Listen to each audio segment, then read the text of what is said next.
The sermon, The Mark of the Beast, was delivered on Thursday evening, May 13, 1954, at Branham Tabernacle in Jeffersonville, Indiana, USA. ये सुसमाचार हमारे प्यारे भाई William Marrion ब्रनम द्वारा बृहस्पतिवार शाम मई 13, 1954 में ब्रनम टबर्निकल जेफरसनविले इंडियाना में प्रचारित किया गया।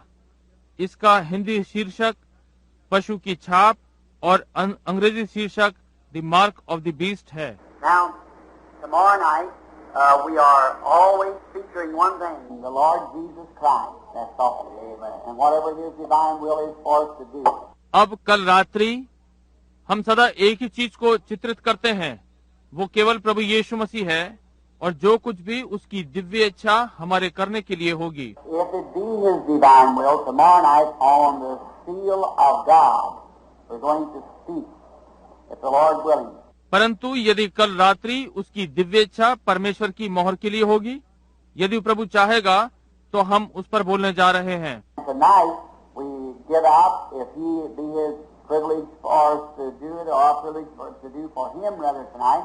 आज रात्रि हम देंगे, यदि वो उसका विशेषाधिकार हमारे करने के लिए है या हमें विशेषाधिकार हो कि हम उसके लिए करें, चाहे आज रात्रि। We want to speak on one of the most vital subjects of the hour, the mark of the beast. हम इस घड़ी के एक बहुत ही महत्वपूर्ण विषय पर बोलना चाहते हैं, पशु की छाप। And last night we was in the church ages, the 7 church ages. और पिछली रात्रि हम कलीसियाई युगों पर थे, 7 कलीसियाई काल। And beginning with the Ephesian church age of Ephesus and ended up at the Laodicean church age, the last church age. और इफ्सियों की कलीसिया से आरंभ करके और अंतिम कलीसिया युग लुदीशिया कलीसिया काल पर समाप्त किया। And may the Lord add His blessings now to the word as we speak. और होने दे प्रभु अब अपनी आशीषें वचन पर दें जब हम बोलते हैं। Now, shall we just bow our heads in a moment of prayer just before we open this divine word? अब प्रार्थना के क्षणों में हम अपने अपने सिरों को झुकाएंगे, इससे पहले कि हम इस दिव्य वचन को खोलें। Kind Heavenly Father, we are grateful for this privilege that we have tonight to be alive. दयालु स्वर्गीय पिता, हम इस विशेषाधिकार के लिए आभारी हैं कि हम आज रात्रि जीवित हैं। And to be here on earth tonight and have health and strength and can sit in the building where the Word of God is being read. और आज रात्रि इस पृथ्वी पर हैं और हमारे पास स्वस्थ और शक्ति है और भवन में बैठ सकते हैं जहां परमेश्वर का वचन पढ़ा जाता है। And we pray, O blessed Redeemer, ओ धन्य छुड़ाने वाले, हम तुझसे प्रार्थना करते हैं। being our kinsman Redeemer who has washed us in His blood and cleansed us from sin and now presenting us to the Father faultless in Christ Jesus. हमारा छुड़ाने वाला निकट संबंधी होने के नाते जिसने हमें अपने लहू में धोया है और पाप से शुद्ध किया है और अब पिता के सन्मुख यीशु मसीह में दोष रहित प्रस्तुत किया है। May you come tonight and take the word and open it to our hearts. ऐसा हो कि आज रात्रि आप आएं और वचन को लेकर और उसे हमारे हृदयों में खोल दें। May the Holy Spirit get a hold of the word as it's being taught and may go straight to its goal, to every heart, my heart and the audience heart. होने दे कि पवित्र आत्मा वचन को लेकर जैसा कि ये सिखाया जाता है और होने दे कि प्रत्येक हृदय में ये निशाने पर सीधा जाए और मेरे और सभा के हृदय पर। We have need of it, Father, may it be supplied. हमें जैसी इसकी आवश्यकता है पिता ये प्रदान किया जाए। And may no one take an offense of the word. और होने दे कि कोई भी इस वचन से ठोकर का कारण ना ले। Father, if any time that I should say something that would be contrary to Thy leading, may the Holy Spirit stop my mouth. और पिता यदि किसी समय जो मैं कहना चाहूँ जो तेरे मार्गदर्शन के विरुद्ध हो तो होने दे कि पवित्र आत्मा मेरे मुख को रोक दे। I desire only to know what is truth and then to walk therein. मेरी इच्छा केवल सत्य क्या है जानूं और फिर उसका अनुसरण करूं। Bless us together now, forgive us of our sins as we've gathered into this house of worship. अब हमें एक साथ आशीष दें, हमारे पापों को क्षमा करें जैसा कि हम तेरे आराधना भवन में जमा हुए हैं। May our sins be under the blood and our spirits put in the right attitude of worship at this time. और होने दे कि हमारे पाप लहू के नीचे हो जाएं और इस समय हमारी आत्माएं आराधना की सही मनसा में हो जाएं। For we ask it in Jesus' name. Amen. क्योंकि हम ये यीशु मसीह के नाम में मांगते हैं, आमीन। Now, just thinking of this little piece of paper here, I wrote down several scriptures referring to read to begin with. अब मैं केवल सोच रहा था कि ये छोटा सा कागज का टुकड़ा यहाँ है। मैंने बहुत सारे वचन लिखे हुए हैं उल्लेख के लिए, आरंभ से पढ़ने के लिए। Now when I get up here, it seems like I don't feel to read any of them. That's usually the way it goes. और जब मैं यहाँ पर आया तो ऐसा लगा मैं उन्हें पढ़ने की आवश्यकता नहीं समझता। वे अधिकतर वैसे ही हैं जैसे होते हैं। 4 or 5 little texts to start from. 4 या 5 छोटे छोटे मूल लेख आरंभ होते हैं। But I want to read or say this first, that in speaking, I never take thought. परंतु मैं पढ़ना चाहता हूँ या बोलने में मैं पहले ये कहना चाहता हूँ, मैंने कभी इस पर विचार नहीं किया। So perhaps just as I have no more planned out what to say than you do.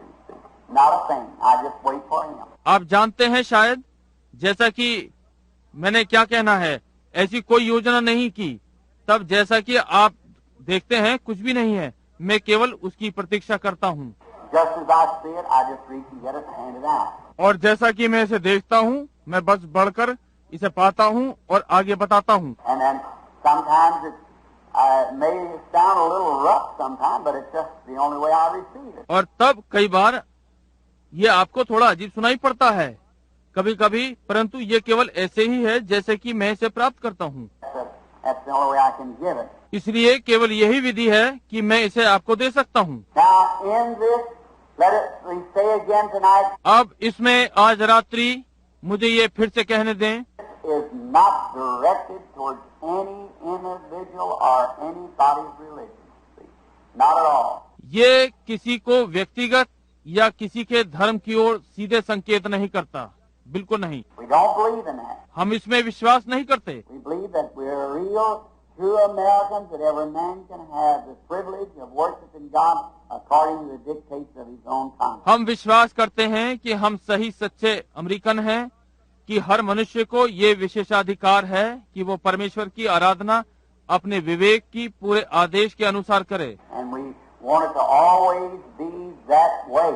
और हम सदा ऐसा ही चाहते हैं। But in every church we have doctrine. परंतु हर एक कलीसिया में हमारा एक सिद्धांत होता है। Many times in organizations, denominations, they have a creed. बहुत सी बार संगठनों और नामधारी गिरजों में उनका एक धार्मिक मत होता है And they stay on that creed.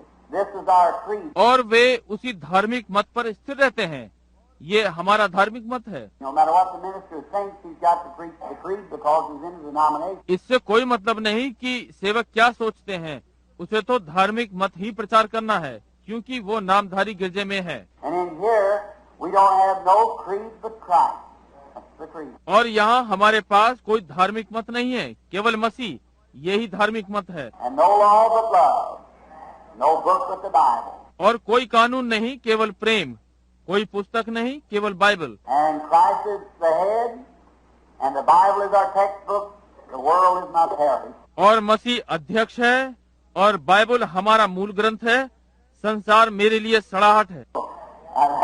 I like to just preach the way that I feel led to preach, and just the way that I see it. इसलिए मैं पसंद करता हूँ, मैं उसी प्रकार से प्रचार करना पसंद करता हूँ जो मैं अगुवाई में अनुभव करता हूँ, और बस उसी प्रकार से जैसा मैं उसे देखता हूँ। And then in this time, in speaking especially on this real rough, hard, cutting part of the gospel. और तब इस समय विशेषकर इस वास्तविक अशिष्ट कठोर सुसमाचार के द्वारा छांटने वाले भाग में बोलने पर। But you know, this is the house of judgment. परंतु आप जानते हैं कि ये न्याय का स्थान है, ठीक है। Judgment begins at the word, house of God. Right. यही परमेश्वर के घर से जहाँ से न्याय आरंभ होता है, ठीक है। Here's where judgment begins. यहीं से न्याय आरंभ होता है। And if you went here to the court and you used to have a trial, you got a book of law there. You have to read this law to find out what you're judged for. और वहाँ यदि आप यहाँ न्यायालय में गए हैं और आपकी बहस होनी थी, तो वहाँ उनके पास एक कानून की पुस्तक है। उन्हें वो कानून पढ़ना होता है कि देखें कि आपका किस बात के लिए न्याय करना है। And that's the way it is in the house of God. We got to take it from the word of God. और इसी प्रकार से परमेश्वर के भवन में भी होता है। हमें परमेश्वर के वचन में से लेना होता है। Many times in these things, so you be sure to get this now, that I could be wrong. और अब बहुत सी बार इन बातों में अब आपको इसमें सुनिश्चित होना है कि मैं गलत भी हो सकता हूँ। My interpretation could be wrong. मेरी व्याख्या गलत हो सकती है, But I try to read it just as close and just say like it says. परंतु मैं इसको ध्यान के साथ पढ़ने का यत्न करता हूँ और वैसे ही कहता हूँ जैसा ये वचन कहता है। To stay right with the scripture, what it says to say. केवल वचन के साथ बना रहूं जो ये कहने के लिए कहता है। And now, it's just too bad, or maybe it isn't the will of the Lord, maybe it is, I don't know. और अब ये बहुत ही खराब है, या हो सकता है ये परमेश्वर की इच्छा ना हो, और हो सकता है हो, मैं नहीं जानता। That I would like to have just week after week in this book, just to stay right here. कि मैं एक के बाद दूसरे सप्ताह इसी पुस्तक में रहता हूँ, केवल इसलिए कि इस पर स्थिर रहूं। And watch it, catch that back over into Daniel, and Daniel in Revelations, and tie in the prophets. और इस पर ध्यान करते हुए वापस डैनियल में, और डैनियल और प्रकाशित वाक्य और भविष्यद्वक्ताओं से एक सूत्र में लाता हूँ। And the whole Word of God is every bit tied right together. और परमेश्वर के संपूर्ण वचन का बिंदु बिंदु एक सूत्र में बंधा है। 66 books wrote by numbers of men, hundreds of years apart, and not one contradicts the other one. Not one. 66 पुस्तकें बहुत से लोगों द्वारा सैकड़ों वर्षों के अंतर में लिखी गईं, और कोई भी एक से दूसरे का विरोध में नहीं है, एक भी नहीं। Every one of them perfect. उसमें सब सिद्ध है। Never was a piece of literature wrote like it in all the world. कभी भी पूरे विश्व में कोई साहित्य ऐसा नहीं लिखा गया। They've been for 2,000 years trying to alter the Lord's Prayer. वे पिछले 2000 वर्षों से प्रभु की प्रार्थना में बदल फेर का यत्न कर रहे हैं। Put one word to it or take one away from it to make it better. एक शब्द इसमें जोड़ने के लिए या एक इसमें से कम करके इसे पहले से बढ़िया बनाने के लिए You just can't do it. आप ऐसा नहीं कर सकते। Oh, it's perfect. It's the Word of God. ओ, ये सिद्ध है, ये परमेश्वर का वचन है। And I believe the Bible is the inspired Word of God. और मैं ये विश्वास करता हूँ कि बाइबल परमेश्वर का प्रेरणा वाला वचन है। Every word of it is inspired. इसका प्रत्येक शब्द प्रेरणा युक्त है। I don't believe just this not inspired and this is and that is. मैं ये विश्वास नहीं करता कि ये प्रेरणा युक्त नहीं है और ये है और वो है। I believe it's all inspired. मैं ये विश्वास करता हूँ कि ये पूर्णतः प्रेरित है। It's either all right or all wrong. ये या तो पूर्णतः ठीक है या पूर्णतः गलत है। And if it's all mixed up, then we don't know what to do. और यदि ये सब मिला जुला है तो हमें नहीं मालूम कि क्या करना है। But it's every bit the truth. परंतु इसका बिंदु बिंदु सत्य है। I'm willing to sacrifice my life at any moment for what thus saith the Lord is here. मेरी इच्छा है कि मैं अपने जीवन को किसी भी क्षण बलिदान कर दूं, उस यहोवा यूं कहता है के लिए जो यहाँ है। Now, we're just having these few nights, अब उनके पास थोड़ी सी रातें बची हैं, and by the way, we're going to have Saturday night service. Going right on just the same of having a संयोगवश हम शनिवार रात्रि को सभा करने जा रहे हैं, बिल्कुल उसी तरह से करने जा रहे हैं। One of the folks of the church said they would being dirty to come into church Sunday morning. कलीसिया के कुछ लोगों ने कहा है कि वे संभवतः रविवार प्रातः गिरजे में आने पर कूड़ा वगैरह हो। Some of them said they would stay Saturday night after the service and help clean up the church so that the people wouldn't have to come in Sunday morning. उनमें से कुछ ने कहा है कि वे शनिवार रात्रि को सभा के पश्चात रुकेंगे और गिरजे की सफाई में सहायता करेंगे ताकि लोगों को रविवार प्रातः इसके लिए न आना पड़े। Or they wouldn't have to work on Sunday to fix the church up. या उन्हें रविवार को काम ना करना पड़े कि गिरजे के भवन को ठीक ठाक करें। We won't, I'm not a Sabbatarian, but yet I like to respect the worship just as close as I can. हम चाहते हैं, मैं सबत वाला नहीं हूँ, परंतु तब भी जितना हो सके सम्मान के साथ आराधना करूँ, जितना कर सकता हूँ।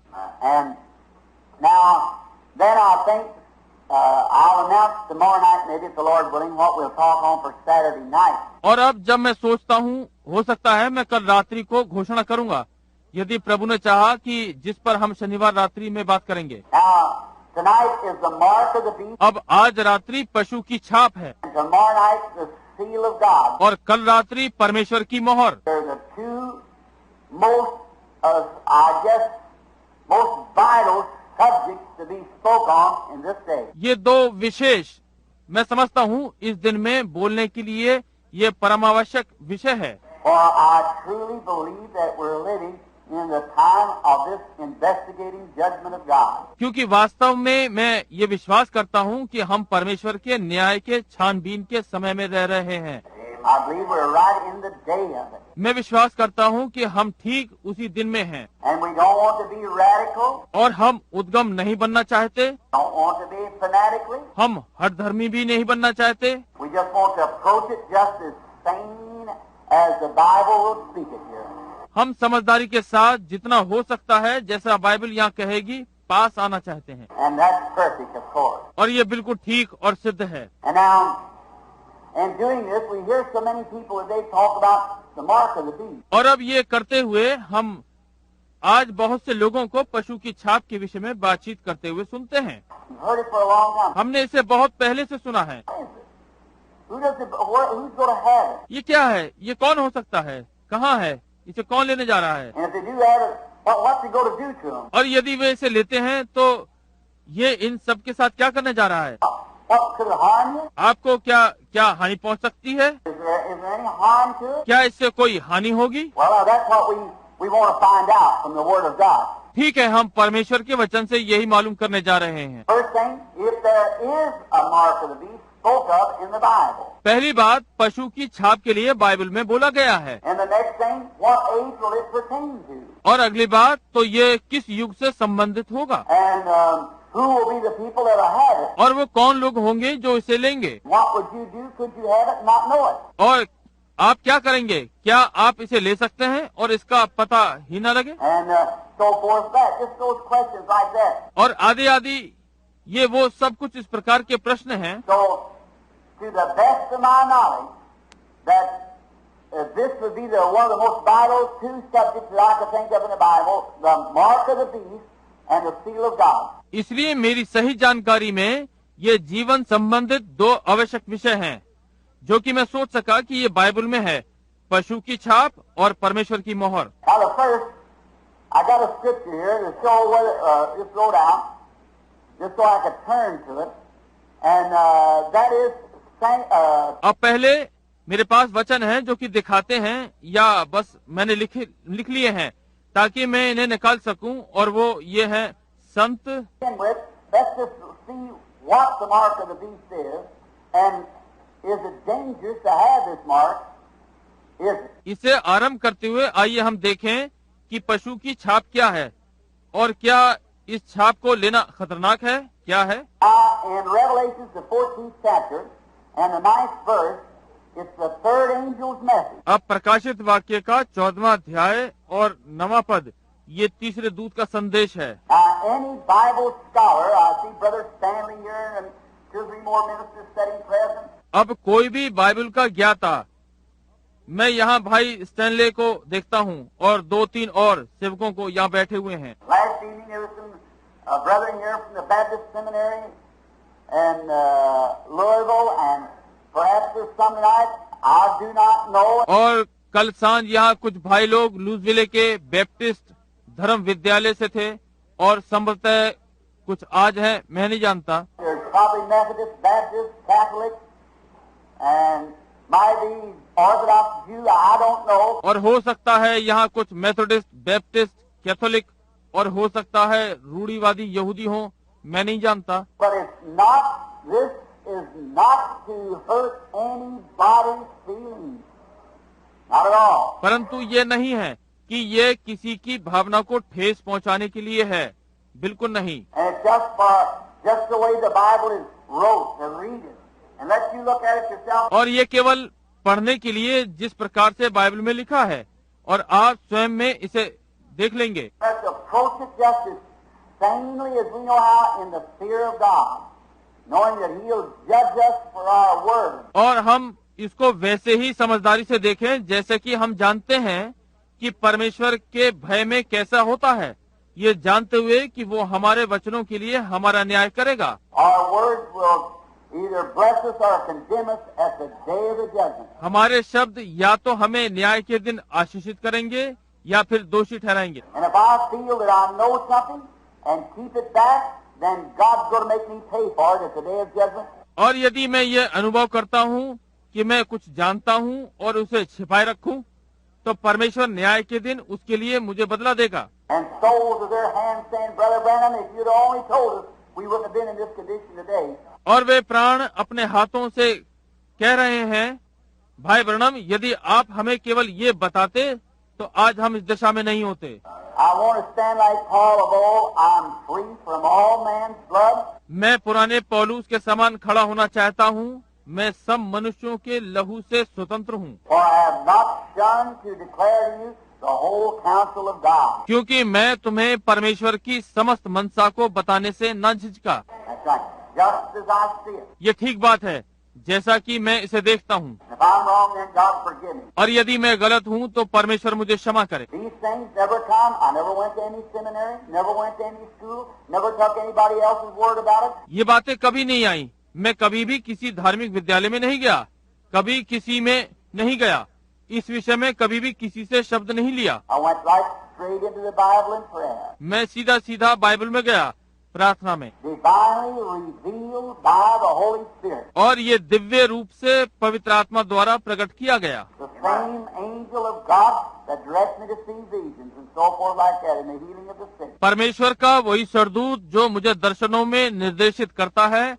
और इस प्रकार से आदि आदि और बीमारों की चंगाई। And you can judge for that whether it would be true or not. और आप उसके द्वारा जांच सकते हैं कि ये सत्य है या नहीं। Now, this is the third angel's message to the world. अब संसार को ये तीसरे दूत का संदेश है। And you know what the third angel's message is going forth now in this day. और आप जानते हैं कि तीसरे दूत का संदेश क्या है, जो कि अब आज के दिन चल रहा है। Is the flying of the third angel message. It's your Bible reader. ये तीसरे दूत के संदेश की उड़ान है, यदि आप बाइबल के पढ़ने वाले हैं। There were 3 wars followed it. इसके साथ 3 विपत्तियां हुई। The first one happened in World War I. पहली वाली प्रथम विश्व युद्ध में हुई, Second one happened in World War II. दूसरी वाली द्वितीय विश्व युद्ध में हुई। You see what we're going in now? All right. अब आप देखते हैं कि अब हम कहाँ जा रहे हैं। ठीक है, We're at the end of the road. हम मार्ग के अंत में हैं। Now let's get this on our mind just before we read the scripture. अब हम इसे अपने मस्तिष्क में रखें, जरा इसके पहले कि हम वचन पढ़ें। Positionally, we are bound to be at the end age. स्थिति के अनुसार हमें युग के अंत में होना है। How long? I don't know. No one does. कितने समय तक मैं नहीं जानता, कोई नहीं जानता। Look, let's take historically speaking. परंतु देखिए, आइए हम इतिहास की भाषा में देखें। The first 2,000 years, the world order come to a climax, and God destroyed the world with water. पहले 2000 वर्ष संसार अपनी उच्चतम स्थिति में था और परमेश्वर ने संसार को जल के द्वारा नष्ट कर दिया। You know that? आप जानते हैं ना? Then it come forth as a new world. तब ये नए संसार के रूप में सामने आया। And the second 2,000 years, it came to its end again, and God sent Jesus. Is that right? और दूसरे 2000 वर्ष ये फिर से अपने अंत पर आ गया और परमेश्वर ने यीशु को भेजा। ये ठीक है ना? This is the end of the next 2,000 years, 1954. ये अगले 2000 वर्षों का अंत है, 1954। And the gospel, Jesus said the work would be cut short. For what? The elect take or no flesh to be saved. It would be the wicked. और ये सुसमाचार यीशु ने कहा कार्य को कम किया जाएगा। किस लिए? चुने हुओं के कारण, या नहीं तो फिर कोई भी मनुष्य नहीं बचता। ये इतना पापी समय होगा, So we're at the end time. इसलिए हम अंत समय में हैं। And then the seventh in type is the millennium, 1,000 years. और तब सातवां प्रतीक में मिलेनियम है, 1000 वर्ष। As God labored 6,000 years, we know that 1,000 years, one day in heaven is 1,000 years on earth. 2 Peter. See? जैसा कि परमेश्वर ने 1000 वर्ष परिश्रम किया, हम जानते हैं कि 1000 वर्ष स्वर्ग में 1 वर्ष, पृथ्वी के 1000 वर्ष हैं। दूसरा पत्र समझे। Now, and God built the world in 6,000 years, अब और परमेश्वर ने संसार को 6000 वर्षों में बनाया, and the church labored against sin now for 6,000 years, और अब कलीसिया पाप के विरुद्ध 6000 वर्षों से परिश्रम कर रही है। and the 7,000 God went to rest and rested the seventh, and now a type of the millennium. और 7वां 1000 वर्ष परमेश्वर ने विश्राम किया और 7वें में विश्राम किया, और अब एक मिलेनियम सहस्र शताब्दी का प्रतीक। The church lives here on earth, right here, in body form for 1,000 years without sickness, sorrow, trouble, or death. कलीसिया को इस पृथ्वी पर शारीरिक रूप में बिना बीमारी, दुख या मृत्यु के 1000 वर्षों के लिए रहना है। That great golden age coming in now, all for that. अब एक महान सुनहरा युग आ रहा है, वो उसके लिए। Oh, like that song, the earth is groaning, crying for the day of sweet relief when Jesus shall come back to earth again. ओ, मुझे वो गीत बहुत अच्छा लगता है। पृथ्वी तड़प रही है, उस मधुर छुटकारे के लिए रो रही है जब यीशु इस पृथ्वी पर फिर से आएगा। I like that. मुझे ये पसंद है। Sin and sorrow, pain and death of this dark world shall cease in a glorious reign with Jesus of 1,000 years of peace. पाप और दुख, दर्द और मृत्यु इस अंधेरे संसार के समाप्त हो जाएंगे उस महिमा भरे राज्य में यीशु के साथ 1000 वर्ष शांति के। The Bible said they ruled and reigned with Christ 1,000 years, a millennium. Bible ने कहा उन्होंने मसीह के साथ 1000 वर्षों तक प्रभुता और राज्य किया, एक सहस्र शताब्दी। Now, this third angel's message just before the coming of the Lord, when the seal and the mark was put on. अब ये तीसरे दूत का संदेश प्रभु के आने से थोड़ा सा पहले, जबकि मोहर और छाप दी जा रही थी। Now there is going to be a great roundup. A roundup. अब एक महान हलचल होने जा रही है, एक हलचल। Out in the west, when we go out, I used to have something with the boys. जब से मैं लड़का था, पश्चिम में रहने के लिए जब हम बाहर जाया करते थे, Go out for the spring roundup and for the fall roundup. वसंत के भ्रमण और बर्फ पड़ने के भ्रमण के लिए जाया करते थे। Go out into the mountains and run the cattle down. उन पहाड़ों पर जाकर मवेशियों को नीचे भगाना। As we get all the cattle we find out of every place, then we cut out all the ones that doesn't belong to us. और सारे मवेशियों को ढूंढने के पश्चात जिन्हें हम ढूंढ सकते थे उन सब स्थानों में, तब हम उन सब लोगों को छोड़ दिया करते थे जो हमसे संबंधित नहीं होते थे। Ours packs the brand, and they're branded. हमारे थैले एक ही प्रकार के होते थे और उन पर एक ही छाप होती थी। And if anybody ever seen brand cattle, और यदि कभी आपने क्या किसी ने वे छाप लगे हुए मवेशी देखे हैं? it's quite a thing to watch them brand cattle. उन मवेशियों को देखना एक अलग सी बात है जिन पर छाप लगी होती है। I used to feel sorry for the cow, मुझे गाय के लिए दुख हुआ करता था, and it's an almost sickening mess when you start branding cattle. और ये भयानक परेशानी होती है जब आप उन मवेशियों पर छाप लगाना आरंभ करते हैं। Heating the branding iron, you see my job, pack the iron. छाप लगाने वाले लोहे को गर्म करना मेरा कार्य हुआ करता था, लोहे को तैयार करके। And lay it on a young steer laying there in his feet tied, and put that brand on him and the hair and meat of frying. और उसे युवा बछड़े पर जो वहाँ पड़ा हुआ होता था उस पर रखना, और उसके पैर बंधे हुए होते थे और उस पर वो छाप लगाते थे, और बाल और मांस भुन जाता है, Throw a little tar over it, turn him loose. और उस पर थोड़ा सा तारकोल डालकर उसे खोल देते थे, Talk about going. He really goes. और उसे जाने के लिए कहते थे, और वो वास्तव में चला जाता है। But look, he's marked. परंतु देखिए, उस पर छाप हो गई। That's the way God does us. और इसी प्रकार से परमेश्वर करता है। You have to get out the altar and get hog-tied once in a while. आपको ऑल्टर पर जाना ही है और एक बार मैले कुचले मनुष्य को बांधना होगा। Brother, when the Holy Spirit ever puts a brand on you, you may do some running and screaming, but you're marked. परंतु भाई पवित्र आत्मा जब कभी आप पर छाप लगाता है, आप भाग सकते हैं, चिल्ला सकते हैं, परंतु आप चिन्ह युक्त हो गए। That's right. You're there. ये ठीक बात है, आपके साथ यही है। When the boss comes by, he knows where you belong.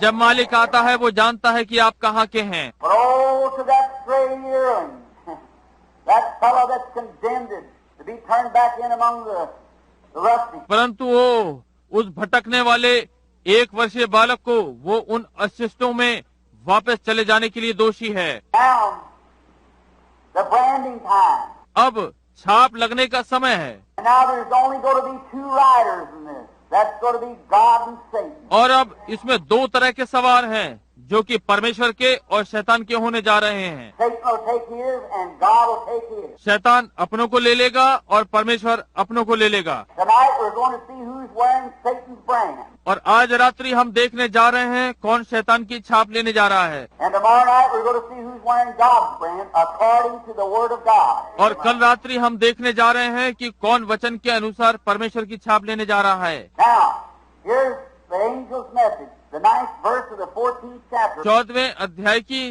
9वीं पद में अब यहाँ दूत का संदेश है। A couple of these scriptures here I got written out. यहाँ थोड़े से वचन पढ़कर मैंने इन्हें लिखा है। And the angel and the third angel followed them, saying with a loud voice, और दूत फिर इनके बाद एक तीसरा स्वर्गदूत बड़े शब्द से ये कहता हुआ आया, If any man worship the beast, his image, and receive his mark in his forehead or hand, कि जो कोई उस पशु और उसकी मूरत की पूजा करे और अपने माथे या अपने हाथ पर उसकी छाप ले, the same shall drink of the wine of the wrath of God, which is poured out without mixture into the cup of his indignation. तो वो परमेश्वर के प्रकोप की निरी मदिरा को जो उसके क्रोध के कटोरे में डाली गई है पिएगा। Shall be tormented with fire and brimstone in the presence of the holy angels and in the presence of the Lamb.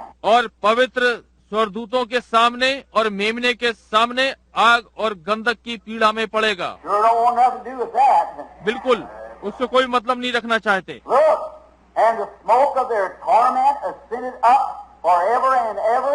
देखिए, और उनकी पीड़ा का धुआं युगानुयुग उठता रहेगा। And they have no peace day or night who worship the beast and his image, and whosoever receives the mark of his name. और जो उस पशु और उस मूरत की पूजा करते हैं और जो उसके नाम की छाप लेते हैं, उनको रात दिन चैन ना मिलेगा। Don't want nothing to do with that, I'm sure. मैं पूर्णतः आश्वस्त हूँ, मुझे इससे कोई मतलब नहीं। Listen to the next verse while I'm looking at it. जी हाँ, सुनिए अगला पद, जबकि मैं इसे देख रहा हूँ। Here is the patience of the saints. पवित्र लोगों का धीरज इसी में ही है, Here are they that keep the commandments of God and have faith in Jesus Christ. जो परमेश्वर की आज्ञाओं को मानते और यीशु पर विश्वास रखते हैं। Now the 15th chapter and the 2nd verse. अब 15वां अध्याय और दूसरा पद। And listen now, in the 15th chapter and the 2nd verse. और अब सुनिए 15वें अध्याय में और दूसरा पद। I was reading then from the 14th and the 9th verse. अब पहले हम 14वां और 9वां पद पढ़ रहे थे। Now the 15th and the 2nd verse. अब 15वां और दूसरा पद। The first went and poured out his vial upon the earth, तो पहले ने जाकर अपना कटोरा पृथ्वी पर उंडेल दिया, and there fell a noisome, grievous sores upon man which had the mark of the beast, and upon them which worship his image. और उन मनुष्यों के जिन पर पशु की छाप थी और जो उस मूरत की पूजा करते थे, एक प्रकार का बुरा और दुखदाई फोड़ा निकला। The 16th chapter and the 2nd verse. 16वां अध्याय दूसरा पद। And with whom the kings of the earth have committed fornication, and the inhabitants of the earth have been made drunk with the wine of the wrath of the fornication. जिसके साथ पृथ्वी के राजाओं ने वे विचार किया और पृथ्वी के रहने वाले उसकी मदिरा से मतवाले हो गए थे। Just a minute, I beg your pardon. 1 minute, मुझे क्षमा करें। I must turn to at once. मैंने एक ही बार में 2 पन्ने पलट दिए। All right. Now, the 20th chapter and the 4th verse. ठीक है, अब 20वां अध्याय और 4था पद। All right, here we are. ठीक है, हम यही हैं। And I saw thrones, and them that sat thereupon them, and judgment was given unto them. फिर मैंने सिंहासन देखे और लोग उन पर बैठ गए और उनको न्याय करने का अधिकार दिया गया। And I saw the souls of them which were beheaded for the witness of Jesus Christ and for the word of God. और उनकी आत्माओं को भी देखा जिनके सिर यीशु की गवाही देने और परमेश्वर के वचन के कारण काटे गए थे। And which had not worshipped the beast, neither his image. और जिन्होंने न उस पशु की और न उस मूरत की पूजा की थी। Neither had received the mark upon their foreheads or in their hands.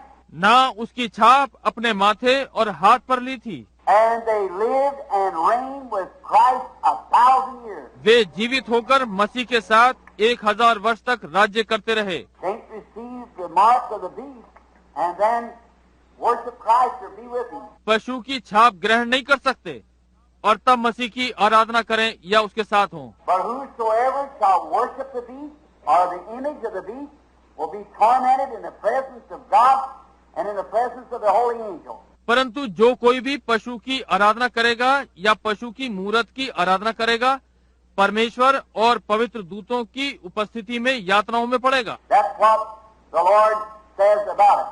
प्रभु इस विषय में यही कहता है। Now we're going to begin. अब हम आरंभ करने जा रहे हैं। Turn your Bible now to the 13th chapter of Revelation, and we'll start just in a few moments. अब आप अपनी बाइबलों में प्रकाशित वाक्य का 13वां अध्याय निकालिए और हम अभी कुछ क्षणों में आरंभ करेंगे। Now, this is very essential, and listen closely now. अब ये बहुत ही आवश्यक है और अब ध्यान पूर्वक सुने। First, we want to pick up our subject from last night. पहले हम अपना विषय पिछली रात्रि से लेना चाहते हैं। Last night we've taken on the church ages. पिछली रात्रि हमने कलीसियाई कालों को लिया था। That how that we saw Jesus standing in his church speaking as the voice of many waters. कि किस प्रकार से हमने देखा कि यीशु अपनी कलीसिया में खड़ा है और बहुत सारे पानी की आवाज की तरह बोल रहा है। And he had hair like wool,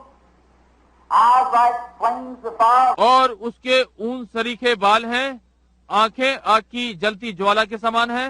Remember, all the revelation is a vision and symbolic. याद रखें, सारा प्रकाशन एक दर्शन है और प्रतीकात्मक है। All of it has a meaning, so you have to watch closely. सबका एक अर्थ है, इसलिए आप ध्यान पूर्वक सुने। Read the prophets, see what the symbols meant. भविष्यद्वक्ताओं को पढ़ें, देखिए प्रतीकों का क्या अर्थ होता है। Then compare it over here, so that you'll know what the symbols really mean. तब उसकी तुलना यहाँ करें, इसलिए ताकि आप जान सकें प्रतीकों का वास्तविक अर्थ क्या है। Have eyes like flames of fire, running to and fro through the earth. आंखें धधकती हुई ज्वाला के समान हैं, जो कि सारी पृथ्वी पर इधर उधर फिरती हैं। And we found out that those flames like swords, a sword went out of his mouth, and a two-edged sword. और हमने पाया कि ये ज्वालाएं जैसे तलवारें, एक तलवार उसके मुख से बाहर निकली और 2 धारी तलवार। And we found out that that was the word of God went forth from the church's mouth. और हमने पाया कि वो परमेश्वर का वचन था जो कलीसिया के मुख से निकला। And it was even cut to the marrow of the bone and a discerner of the thoughts and intents of the heart. Hebrews the 4th chapter. और यहाँ तक कि वो हड्डियों की मज्जा को भी काटता है और विचारों और हृदय की भावनाओं को भी जांचता है। इब्रानियों 4था अध्याय। We found the church standing there in its beauty, Christ just molded into it. हम पाते हैं कि कलीसिया वहाँ अपनी सुंदरता में खड़ी है, मसीह केवल उसमें ढला हुआ है। And the church had a white garment on. और कलीसिया ने श्वेत वस्त्र पहना हुआ है। And you notice it was a woman around the breast. It had the garment covering over her shame. और आपने ध्यान दिया, ये एक स्त्री थी, अपनी लज्जा के लिए उसने अपनी छाती को कपड़े से ढांका हुआ है And had a golden cord pulled around it that held it around the breast. उसके चारों ओर सुंदर बंधन कसा हुआ है जो उसकी छाती के चारों ओर है। White, speaking the righteousness of Christ. श्वेत मसीह की धार्मिकता के विषय में बता रहा है And the golden cord represented the gospel. और सुनहरा बंधन सुसमाचार को दर्शाता है। The preaching of the gospel brings the Holy Spirit over the church, the righteousness of Christ. सुसमाचार का प्रचार पवित्र आत्मा को कलीसिया पर लाता है, मसीह की धार्मिकता। Holds it there tight with the string, the girdle string. वहीं थामे रहता है, बंधन से बंधा हुआ है, कमर बंद की रस्सी। Then he was standing up on feet like brass that had been burnt in the furnace. तब वो वहाँ पर खड़ा हुआ है, पीतल के समान पांव जो कि भट्टी में तपाए गए हैं। Brass speaks of divine judgment. पीतल दिव्य न्याय को दर्शाता है। And God, to appease his great oath that he took, he sent Christ, and Christ paid the divine judgment. और परमेश्वर अपनी महान शपथ को पूर्ण करने के लिए जो उसने खाई, उसने मसीह को भेजा और मसीह ने उस दिव्य न्याय का भुगतान किया। And then the church is based upon divine judgment